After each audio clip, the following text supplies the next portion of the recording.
Quinta-feira, 17 de agosto. Outra vez, a opção para a vida adentrando em seu lar. Eu espero que você continue com seu coração aberto e receptivo para receber outra vez a palavra de Deus. Gostaríamos de fazer uma breve oração por você que está conosco.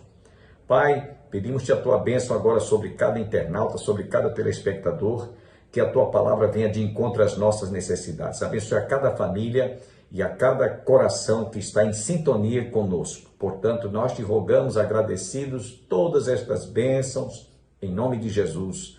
Amém. Quero deixá-los com o cantor Luiz de Carvalho interpretando uma belíssima música para o seu enlevo espiritual.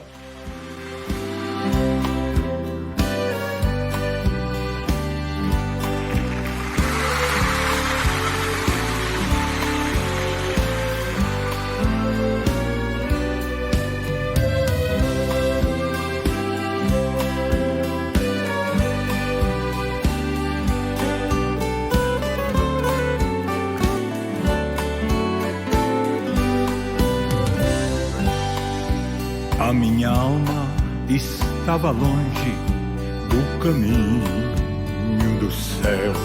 Eu era cego e desprezível, pecador.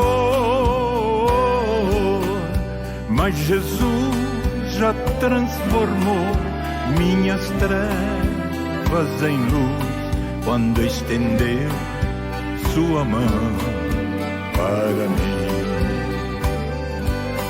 Quando Jesus estendeu sua mão, quando Ele estendeu sua mão para mim, eu era pobre, perdido, sem Deus, sem Jesus, quando Ele estendeu sua mão para mim.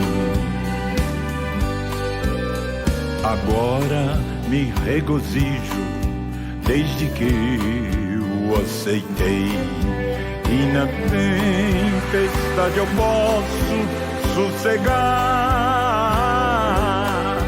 pois com Ele estou liberto do perigo do mal, quando Ele estendeu sua mão para mim. Quando Jesus estendeu sua mão, quando Ele estendeu sua mão para mim, eu era pobre, perdido, sem Deus, sem Jesus, quando Ele estendeu sua mão para mim.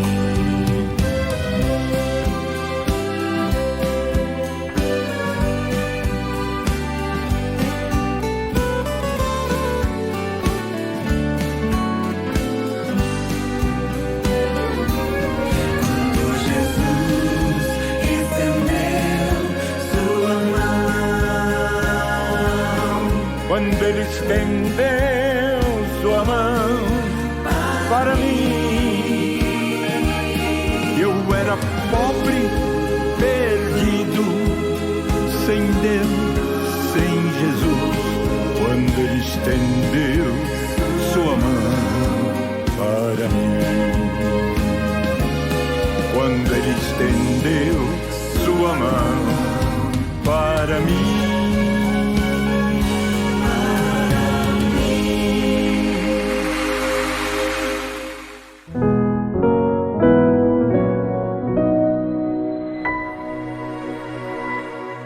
Em Daniel, capítulo 6, verso 4, o texto sagrado, podeis ficar sentado, mas com toda a reverência da palavra do Senhor, diz assim: então os presidentes e os sátrapas procuravam ocasião para acusar a Daniel a respeito do reino, mas não puderam achá-lo, nem culpa alguma, porque ele era fiel, e não se achava nele nenhum erro, nem culpa. Para que a gente entenda um pouco sobre o contexto de Daniel, deixe-me voltar um pouco na história da humanidade. Após a morte do rei Josias, pelas mãos do egípcio, o rei Neco, que era faraó no Egito, o reino do sul, Judá, mergulha numa profunda tristeza.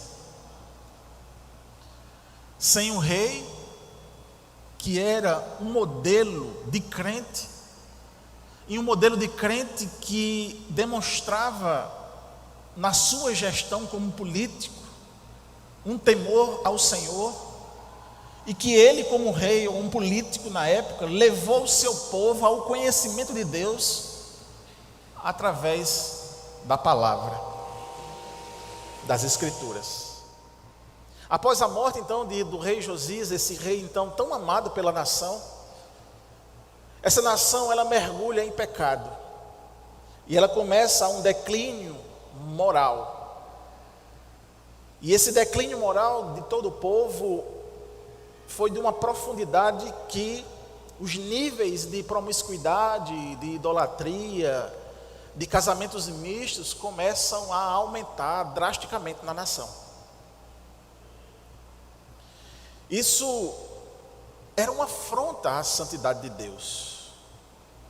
As alianças que Deus tinha feito, o povo tinha esquecido, e com os seus atos e o seu costume, que era um costume pagão, pecaminoso, eles estavam ofendendo a Deus. E o pior, o povo, eles começaram a se orgulhar do seu pecado. Eles começaram a se orgulhar dos seus comportamentos promíscuos, idólatras, ofensivos. Após as várias tentativas de Deus em alertar o seu povo do pecado, não havia outra coisa a fazer senão enviar juízo, porque esse é o caráter de Deus. Ele é justo, e o juízo veio justamente do norte, porque o rei na época da Babilônia, ou do Império Mesopotâmico, ou dos caldeus, era Nabucodonosor. E naquela época, Nabucodonosor, ele tinha o exército mais poderoso de todo o planeta Terra. Não havia nação que se igualasse ao exército babilônico.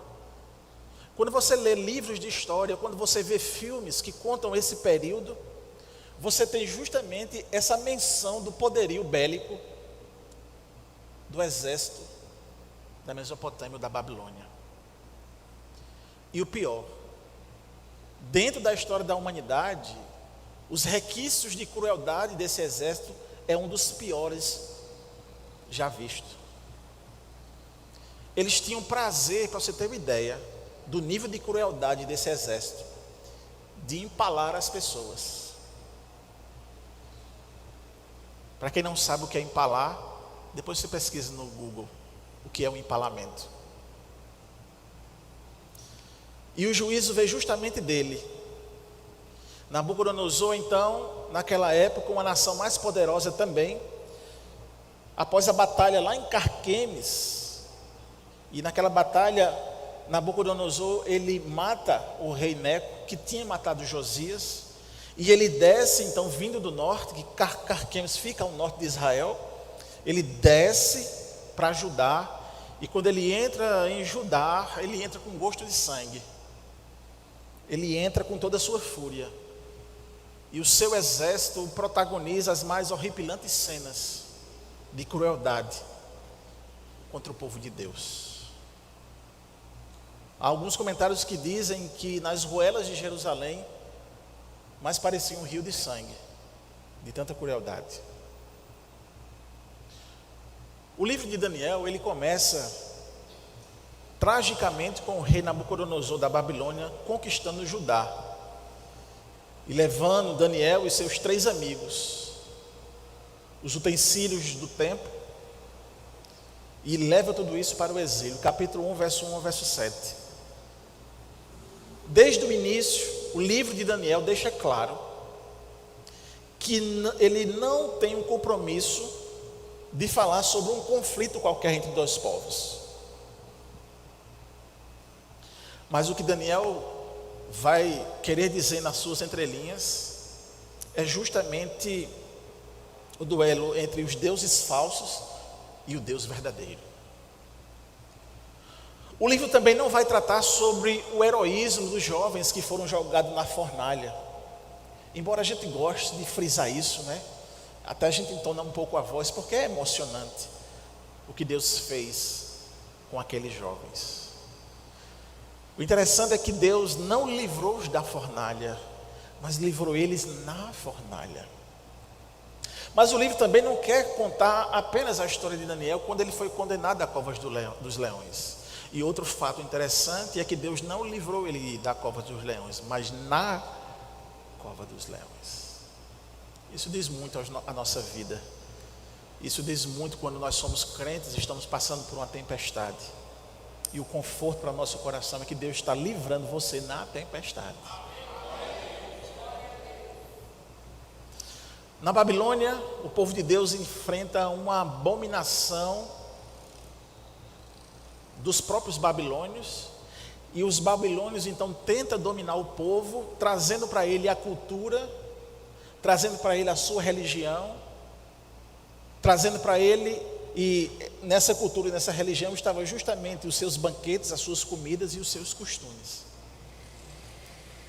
Havia uma tristeza tão grande entre os judeus que o Salmo 137 descreve essa tristeza. O povo de Deus não queria mais nem louvar, de tão tristes e abatidos que estavam. Eles haviam pendurado as suas harpas nos salgueiros, e os babilônios, para caçoar deles, mandavam eles tocar alguma música.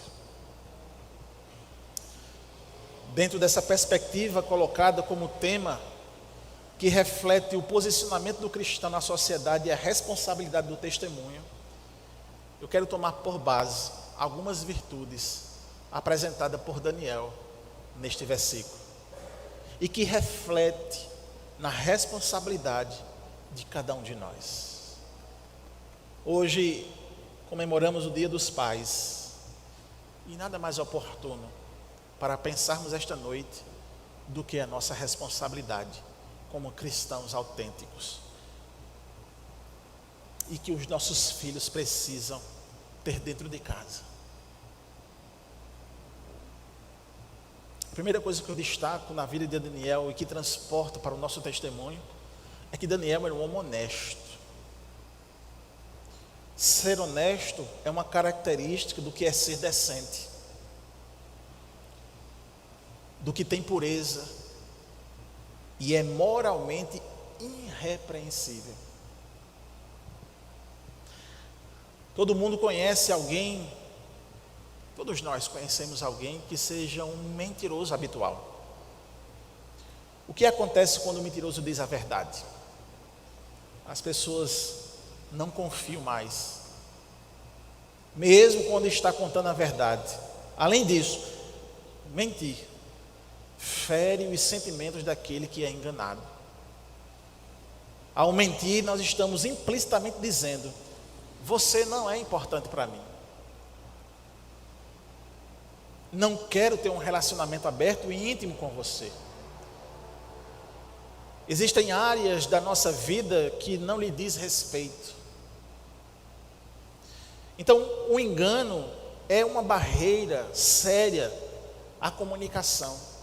A mentira, obviamente, ela destrói e viola a confiança. E você sabe disso. Talvez você se relacione com um mentiroso ou uma mentirosa. Talvez você conheça um mentiroso ou uma mentirosa. E como é difícil lidar com pessoas assim. Como é triste lidar no dia a dia com pessoas mentirosas. A gente não confia. A gente necessita de outra pessoa, mas não tem essa confiança. E a gente tem coisas importantes para compartilhar com essa pessoa, mas não podemos.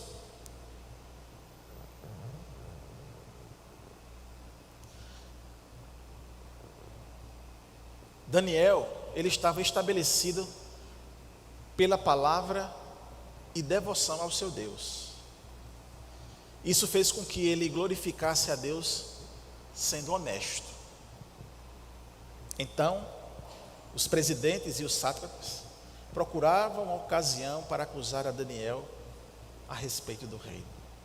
E eu acho interessante quando a gente, irmãos, tem amizades com pessoas que ainda não confessam a Cristo. A gente quer estar perto, quer agradá-lo, ou não desagradá-lo. E às vezes a gente se pega envolto aos moldes dessa pessoa, porque a gente não quer ferir ele, a gente não quer desapontá-lo, e infelizmente a gente caminha por esses caminhos meio que tortuosos para se amoldar ao pensamento dele, ao comportamento dele, às piadas dele. Mas vocês já pararam para pensar que ao contrário isso não acontece? Esses colegas, esses conhecidos ímpios, eles não têm essa preocupação conosco que somos crentes. E a prova disso é que quando a gente erra, a primeira coisa que eles fazem é apontar, e é porque é crente. Cadê, irmão?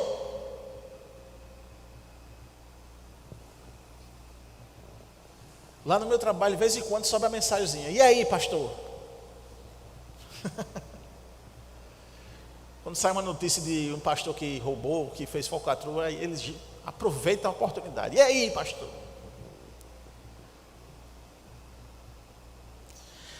E a primeira coisa que eles vão fazer, a partir do momento que você vacilar, é jogar também na sua cara o seu erro. Veja a cúpula corrupta política da época, que fingia ser amigo de Daniel. Sua vida, a de Daniel, dedicada ao Senhor, levantou naquele momento ali um sonoro testemunho.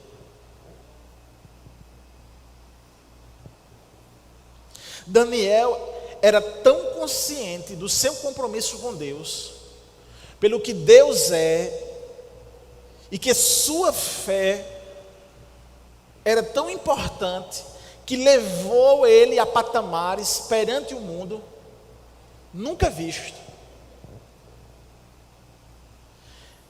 E ele foi destaque nesse trabalhar da sua honestidade dentro daquela comunidade, que até mesmo o rei chamou para trabalhar consigo. Olha a importância do nosso testemunho como crente.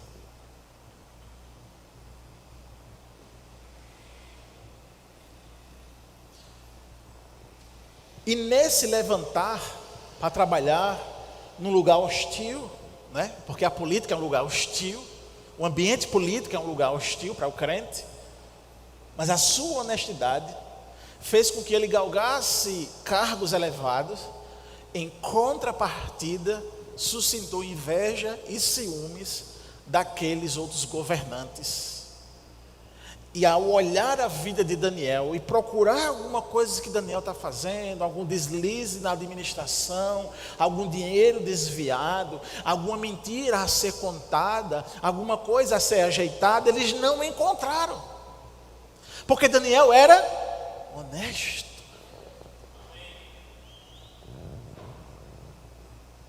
Mas também, em segundo lugar, Daniel era uma pessoa irrepreensível. E a santificação começa com o nosso novo nascimento. Todavia, ela jamais terá fim nesta vida. Por isso que é tão importante essa questão da irrepreensibilidade, porque está ligado à santidade. E uma vez que o processo de santificação começou na vida de cada cristão, ele tende a continuar até Jesus chamá-lo. Não existe, biblicamente falando, nenhum texto que vá revelar que o processo de santificação em algum momento na nossa vida ele é anulado. Ou você é crente, ou você é cristão, ou você é evangélico, ou você é regenerado, ou você é ímpio. E dentro dessa perspectiva, Daniel, ele apresentava isso, ele era irrepreensível. Agora, eu entendo que nós não somos perfeitos, nem o seremos. Enquanto estivermos neste mundo, neste modo de vida terreno, todavia, mesmo com imperfeição, com a contaminação do pecado, nós temos que buscar a perfeição. E essa busca da perfeição faz com que o crente seja conhecido e reconhecido na sociedade como uma pessoa irrepreensível.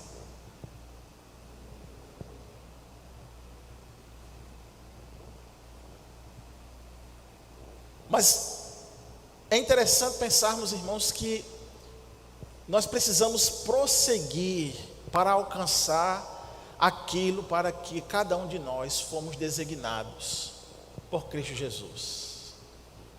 E aí, irmãos, Paulo escrevendo aos Filipenses, capítulo número 3, verso 12 e 14, ele diz: irmãos, quanto a mim, não julgo que haja alcançado, mas uma coisa faço, e é que, esquecendo-me das coisas que atrás ficam, e avançando para as que estão diante de mim, prossigo para o alvo, para o prêmio da soberana vocação de Deus em Cristo Jesus. E a ideia teológica de Paulo é que, uma vez regenerado, nós caminhamos nesse caminho, nessa estrada pavimentada da santidade, na presença de Deus. E isso requer da nossa vida, do nosso comportamento, sermos irrepreensíveis.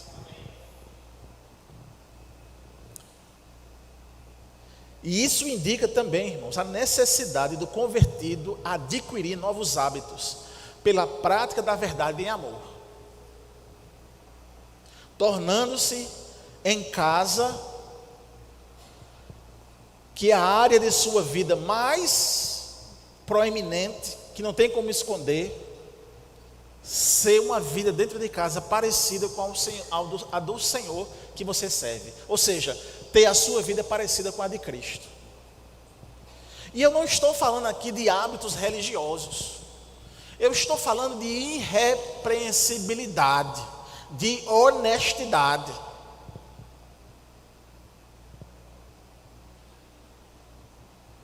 É algo que nós precisamos, irmãos, diuturnamente, diariamente buscar. E como Paulo fala que as coisas que para trás ficam, ficaram, e eu não posso, irmãos, definitivamente pautar a minha vida para uma coisa que eu deixei para trás. Porque se eu pautar a minha vida de hoje em diante pelas coisas que ficaram para trás, até para o inferno eu vou. Mas eu creio no poder regenerativo do Espírito Santo. Eu creio no poder da conversão, que o próprio Deus agiu no meu coração, trazendo para mim arrependimento e fé. E sempre quando eu ouço a palavra de Deus, há definitivamente uma nova oportunidade de mudança de vida, de hábito.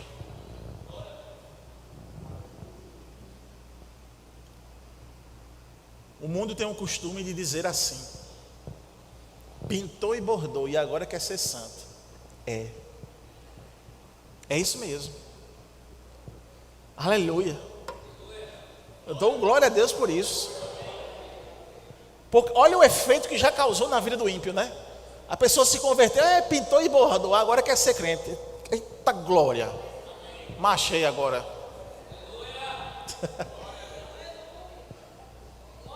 Porque esse é o efeito do Evangelho. Esse é o efeito da regeneração na vida de uma pessoa. Esse é o efeito do poder do Espírito Santo. Esse é o efeito do poder da palavra. Esse é o efeito do poder do sangue de Cristo. Esse é o poder de Deus, santificando a vida de cada um de nós, que encontrou a verdadeira salvação no Evangelho. Transformação, mudança de vida, nova criatura. É de fato uma metamorfose. Saímos do molde do mundo e passamos agora a estar no molde de Cristo. E quando nós estamos no molde de Cristo, nós não nos encaixamos mais nos moldes mundanos. Não cabe mais a gente ali. O nosso coração então se inclina sempre para as coisas de Deus. Essa é a vida do crente. Louvado seja o nome do Senhor Jesus.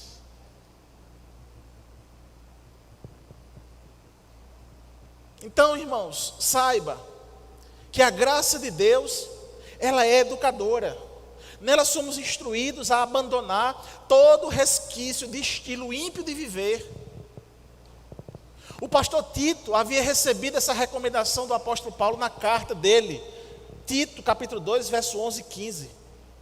Se havia amarras que nos impediam de seguir ao encontro de Deus, e por isso estávamos chafundados na lama do pecado, lambuzados pelos tentáculos viscosos da impiedade, agora estamos libertos, limpos e livres para fazer a vontade daquele que nos chamou, pois Ele entregou a sua vida para nos libertar de todo o pecado. Espero a sua compreensão, motivo pelo qual temos que fazer esta interrupção no melhor desse estudo, mas vamos ficar devendo para você amanhã continuar conosco. Antes, desejamos lembrar a todos os nossos internautas, telespectadores, eu fiz isso no início do nosso programa, para que vocês nos ajudem a divulgar o nosso programa, passando o número do nosso canal, TV Master, TV a cabo, canal 20, e também no YouTube. Você pode passar essa informação para aquelas pessoas que desejarem nos acompanhar todos os dias. Como também, se você quiser nos ajudar a manter este programa no ar, eu peço duas coisas que você pode fazer: orar para que nós permaneçamos no ar e também contribuir com a sua generosa oferta. Sabemos que os dias são difíceis, os tempos são trabalhosos, há uma crise econômica que se abate sobre o nosso país. Isso está trazendo uma certa dificuldade para que nós permaneçamos no ar. Por isso eu peço que, se você desejar nos ajudar a manter o nosso programa no ar, faça a sua generosa oferta através da agência Banco do Brasil 3331, que aparece abaixo aí, agência 3331/meia dúzia, conta corrente 7.551/5. Ficaremos imensamente agradecidos. Portanto, conto com as suas orações e também com a sua contribuição. Tenham todos um bom dia e até amanhã, se Deus assim nos permitir.